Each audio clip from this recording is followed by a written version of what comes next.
Imagine um vilão com um rosto de caveira, um gênio científico, capaz de criar máquinas mortais, manipular pessoas e desafiar a polícia com planos friamente calculados.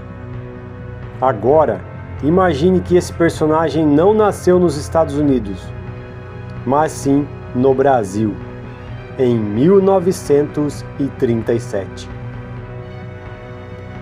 Muito antes do mundo conhecer grandes vilões dos quadrinhos, surgia nos jornais brasileiros um personagem revolucionário, a Garra Cinzenta. Criado por Francisco Armond e ilustrado por Renato Silva, esse personagem apareceu no suplemento A Gazetinha do jornal A Gazeta. E o que torna isso impressionante? Ele surgiu em uma época em que os quadrinhos ainda estavam engatinhando. Mas, diferente do que você imagina, Garra Cinzenta não era o herói da história. Ele era o vilão. E não um vilão qualquer. Ele era o centro da narrativa. Um cientista insano, frio, calculista e completamente obcecado pelo poder. Enquanto isso, a história acompanhava dois investigadores, Higgs e Miller, tentando desesperadamente impedir seus planos. Mas quase sempre eles estavam um passo atrás. A série misturava elementos que hoje são comuns, mas que na época eram exatamente inovadores: terror, ficção científica, investigação policial, experimentos humanos, tecnologia futurista. Tudo isso nos anos 30, antes mesmo da chamada Era de Ouro dos quadrinhos americanos explodir. E aqui entra um detalhe que pouca gente conhece. A Garra Cinzenta pode ser considerado um dos primeiros grandes supervilões da história dos quadrinhos. Antes mesmo de muitos vilões icônicos surgirem no mundo. Sua aparência sombria, seu intelecto superior e seu gosto pelo caos, tudo isso antecipa arquétipos que seriam usados décadas depois.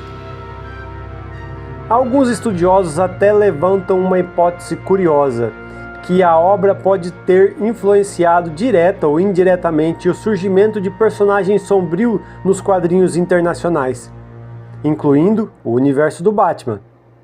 Não existe prova concreta, mas as semelhanças chamam a atenção. E como se já não bastasse, existe um mistério ainda maior por trás da obra. Ninguém sabe ao certo quem foi Francisco Armond. Isso mesmo, o criador do personagem, por ter usado um pseudônimo. Há teorias de que o verdadeiro autor poderia ser outra pessoa, mas até hoje isso nunca foi comprovado. E mesmo sendo pouco lembrado no Brasil, a Garra Cinzenta atravessou fronteiras. A história foi publicada na Europa, especialmente na Bélgica, com o nome de La Griffe Grise. Algo extremamente raro para uma HQ brasileira da década de 30. Já Renato Silva, o artista da obra, se tornou uma lenda no ensino de desenho no Brasil. Seu livro, A Arte de Desenhar, formou gerações de artistas. Ou seja, a Garra Cinzenta não foi apenas uma história, foi um marco. Hoje, quase 90 anos depois, a Garra Cinzenta ainda é um tesouro escondido, um pedaço da história dos quadrinhos brasileiros que prova uma coisa: o Brasil já criava personagens complexos, sombrios e inovadores, muito antes disso virar tendência no mundo. A história completa possui cerca de 100 páginas publicadas entre 1937 e 1939. O personagem utilizava a ciência, a alquimia e experiências humanas em seus planos.